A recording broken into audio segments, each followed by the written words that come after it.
안녕하세요. 데이비드 킴입니다.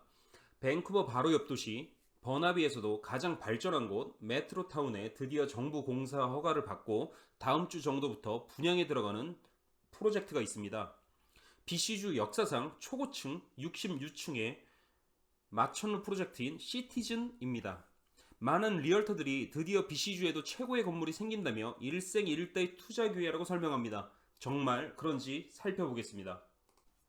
일단 위치는 버나비 메트로타운몰 바로 앞에 위치해서 위치는 정말 좋습니다. 어딜 가도 지근거리에 있는 위치이고 스카이트레인을 타고 출퇴근을 하기도 좋습니다. 그런데 장점은 이게 전무입니다.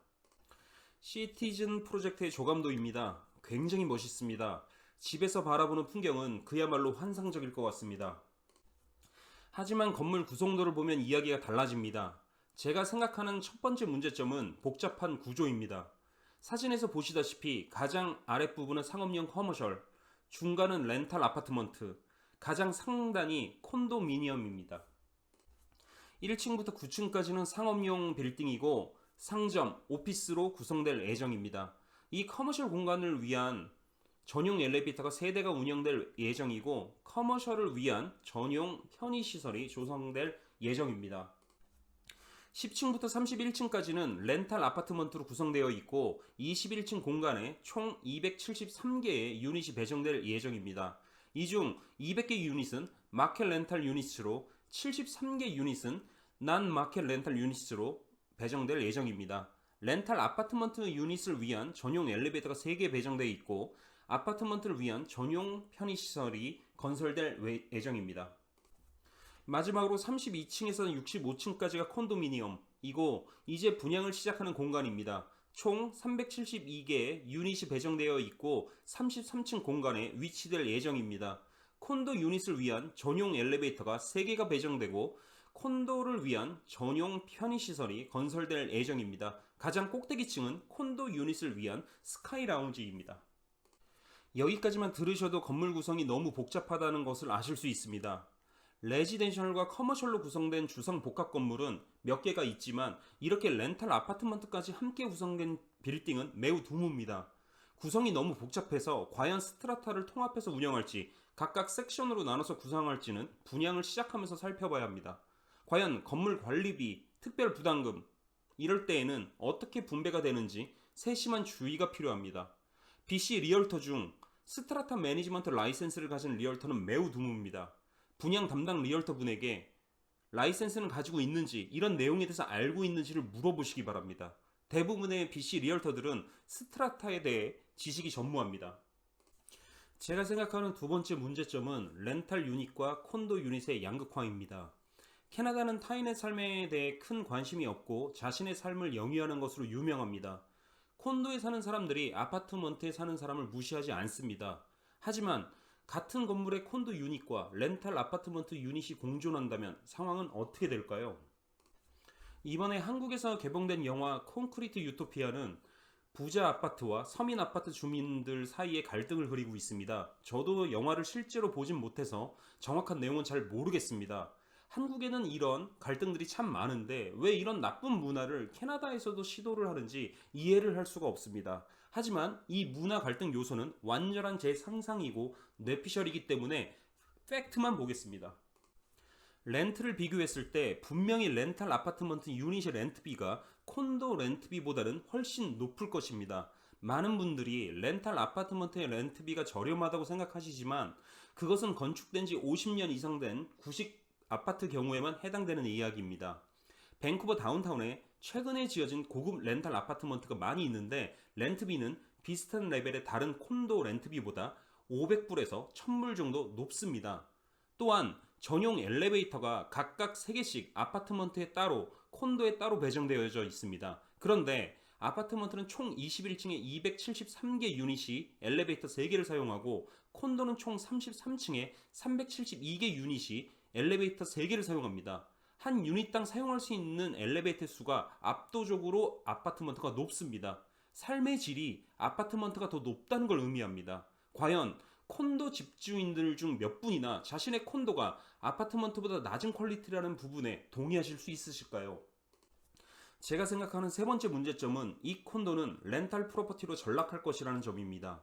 사실 이 부분이 콘도를 구입하는 투자자 입장에서 가장 큰 문제점이 될 것이라고 생각합니다. 콘도 유닛이 372개로 한 층에 약 11개 유닛이 배정됩니다. 이렇게 복잡한 콘도에 이 정도 투자를 해서 직접 거주할 집주인은 많지 않습니다. 그리고 렌탈 아파트먼트와 합쳐진 콘도라니요. 집주인은 거주하지 않고 렌탈 프로퍼티, 에어비앤비로 돌리는 건물로 전락할 것입니다. 기본적으로 집주인 오너들 비율이 높은 콘도와 세입자 비율이 높은 콘도를 비교하면 건물 관리 상태에서 확연한 차이가 드러납니다. 집주인 비율이 높은 콘도의 경우 엘리베이터나 로비 등 공용 공간의 고장이 거의 없습니다. 하지만 세입자 비율이 높은 콘도의 경우 하루가 멀다고 엘리베이터가 고장이고 로비는 바닥 공사다, 무슨 공사다 이런 것 때문에 어수선합니다. 세입자 비율이 높은 콘도에 사셨던 분들은 분명히 공감하실 것입니다. 하지만 대부분의 리얼터들이 이 부분을 전혀 공감하지 못합니다. 대부분 캐나다에서 생활이 안정된 사람들이 리얼터를 하기 때문에 콘도에 살아본 경험이 있는 리얼터가 몇 없습니다. 이런 렌탈 프로퍼티 비율이 콘도에서 높아지면 건물 관리비, 유지 보수비 등이 급격하게 올라갑니다. 너무 많은 문제가 생기기 때문에 보험료도 높아집니다. 가장 대표적인 실예로 밴쿠버 다운타운에 스펙트럼 콘도가 있습니다. 여긴 세입자 비율이 압도적으로 높은 콘도이고 다른 콘도들에 비해 엘리베이터 고장, 화재, 물사고 등이 확연히 높습니다. 또한 보험료의 기본 디덕터블이 다른 콘도에 비해 2배 이상 높습니다. 이 시티즌 콘도도 높은 관리비, 보험료를 넘어서 예기치 않은 특별부담금, 스페셜 레비가 종종 집주인에게 청구될 확률이 높습니다. 제가 생각하는 네 번째 문제점은 너무 비싼 분양 가격입니다. 물론 아직 분양 시작 전이라 판매 가격이 발표되지는 않았습니다. 그래서 이 시점에 이런 이야기를 해본다는 것이 더 큰 의미가 있을 것이라고 생각합니다.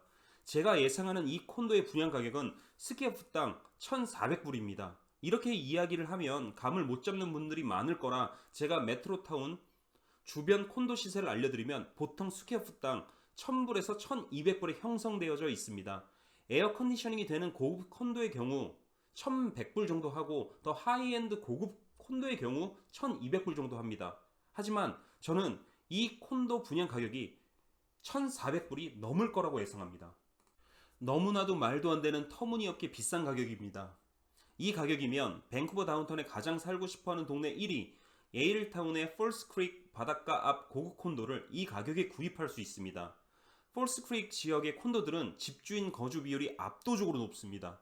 과연 얼마의 분양 가격이 책정될지 며칠 뒤에 결과가 나오니 그때 확인해 보시죠. 제가 생각하는 이 콘도의 적정 분양가는 스퀘어풋당 1250불입니다. 이것도 미래가치 생각해서 넉넉히 쳐준 것입니다. 만약 제 예상대로 스퀘어풋당 1,400불의 금액으로 투베드 콘도 유닛을 분양받으면 렌트로 얼마나 감당이 되는지 살펴보겠습니다.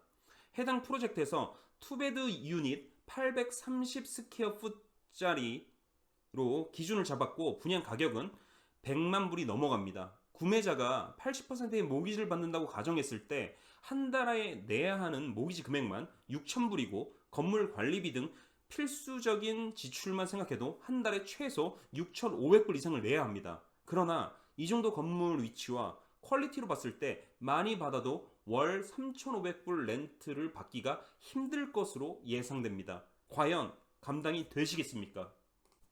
마지막으로 제가 생각하는 이 분양의 문제점은 주차 공간 불편 및 부족입니다. 아무리 스카이트레인이 도보 1분 거리에 있어도 버나비의 특성상 차가 없이는 살기는 많이 불편할 것입니다. 그래서 넉넉한 주차 공간은 필수입니다. 이 건물은 총 지하 6층으로 주차장이 구성되어져 있습니다. 역대급입니다. 상업용 주차장, 아파트먼트 주차장, 콘도 주차장을 다 넣으려고 하다 보니 지하 6층으로 구성되어져 있는데 이 정도면 차를 빼는 데만 10분 이상이 걸릴 것입니다. 너무 불편하지 않겠습니까? 또 하나의 문제는 건물 세대수 대비 법적 최소 요건은 건물에 총 878대의 주차시설이 있어야 합니다. 그러나 실제 건설된 주차장은 716대밖에 되지 않습니다.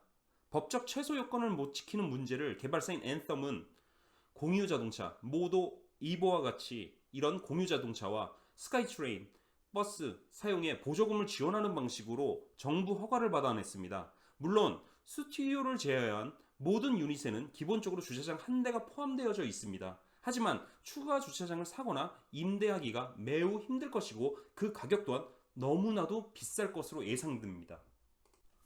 이 분양 프로젝트에서 강조해서 광고하는 부분이 자전거 주차장이 다른 건물보다 많다라는 점입니다. 유닛당 자전거 2대를 파킹할 수 있는 굉장한 큰 규모입니다. 자전거 편의시설 확충, 자동차 공유 프로그램 활성화, 대중교통 사용 장려 등 친환경적인 제안으로 정부 승인을 받아냈는데 바로 이 부분이 제가 제일 분노하는 지점입니다. 밴쿠버는 여름을 제외한 나머지 3계절이 비가 엄청 오는 우기입니다. 그래서 여름을 제외하고 자전거를 타기 힘든 지역적 특성이 있습니다. 밴쿠버 다운타운에서 코로나 시기에 기존 도로를 줄이면서 자전거 도로를 확보하는 공사를 진행했었습니다. 밴쿠버 다운타운 사시는 분들은 아실 겁니다. 자전거 도로 사용률이 과연 높습니까? 이 정책이 다운타운 교통체증 해소에 도움을 주었습니까? 아니면 오히려 부담을 주었습니까? 아주 대표적인 탁상 행정이고 이런 정책을 추진한 정치인과 담당 공무원은 사법적 책임을 지게 해야 합니다. 밴쿠버 다운타운에 1년만 살아봤어도 이런 정책은 절대로 추진할 수가 없습니다. 과연 메트로타운에서 자전거로 생활하는 사람이 몇 명이나 될까요? 시티즌 콘도 프로젝트를 구입해야 할지 말아야 할지 저는 알지 못합니다. 지금이 집을 살 시기인가 기다려야 할 시기인가 그것 또한 저는 알지 못합니다. 제 예상은 항상 틀렸었고 이번 예상 또한 틀릴 것입니다. 며칠 뒤면 분양 가격이 확정되고 더 자세한 정보가 나올 것입니다. 제 예상이 틀렸다고 해서 이 영상과 글을 수정하지는 않습니다. 제 예상은 언제나 틀리기 때문입니다. 만약 제 예상이 맞았다고 해서 그건 제 실력이 아닌 단순한 운입니다. 모든 투자 판단은 자기 자신의 믿음이고 판단이며 오로지 자기 자신의 책임입니다. 이 분양이 정말 좋은 투자 기회인지 아는 방법은 굉장히 단순합니다. 고객님이 연락하신 분양 담당 리얼터가 이 분양을 구입했는지 물어보시면 됩니다. 정말 좋은 투자 기회면 돈을 빌려서라도 그 리얼터가 고객님보다 먼저 좋은 유닛을 선점했을 것입니다.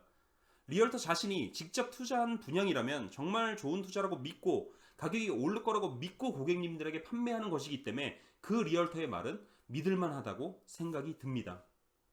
그럼에도 불구하고 이 시티즌 콘도 분양을 원하시는 분은 저에게 연락을 주시기 바랍니다. 이 분양은 아마 성황리에 전 유닛이 분양될 것입니다. 중국인 투자자들 때문입니다. 개인적으로는 시간이 지나 미래에 이 콘도는 역사적인 실패로 기록될 것이라고 생각합니다. 그 무엇보다 고객이 분양 신청에 있어서 피해를 입으면 안 되기 때문에 최선을 다하겠습니다. 분양을 받으실 때 가장 중요한 점은 분양 계약이 표준화되어져 있지 않고 개발사 프로젝트마다 다 다르기 때문에 반드시 변호사 검토가 필요하다는 것입니다. BCG Real Estate Development Marketing Act에 의하면 리얼터는 구매자가 분양 계약서에 서명하기 전에 반드시 제3자의 전문가에게 법적 상담을 받을 것을 고지해야 한다는 것이 명문화되어져 있습니다. 과연 분양 계약 때 변호사 검토를 추천하는 리얼터는 몇이나 됩니까? 콘도 분양 시 세금 관련 부분을 회계사 검토를 추천하는 리얼터는 몇이나 됩니까?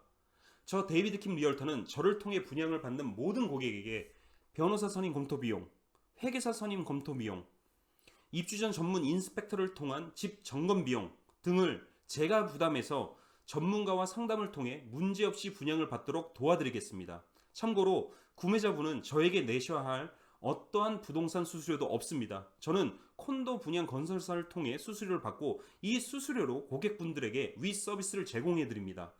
저 데이비드 킴은 온타리오와 BCG 공인 리얼터이고 모기지 브로커입니다. 리얼터는 단순한 부동산 중개인일 뿐입니다. 진정한 자산 가치와 평가, 판단을 할 수 있는 위치가 아닙니다. 그래서 저는 최고의 전문가들과 함께 협업합니다. 비즈니스 컨설팅 전문회사 이노시엔시, 캐나다 라이센스 전문 교육기업 히페리온 캐나다, 그리고 현지 변호사, 회계사와 분양 처음부터 마지막까지 함께합니다.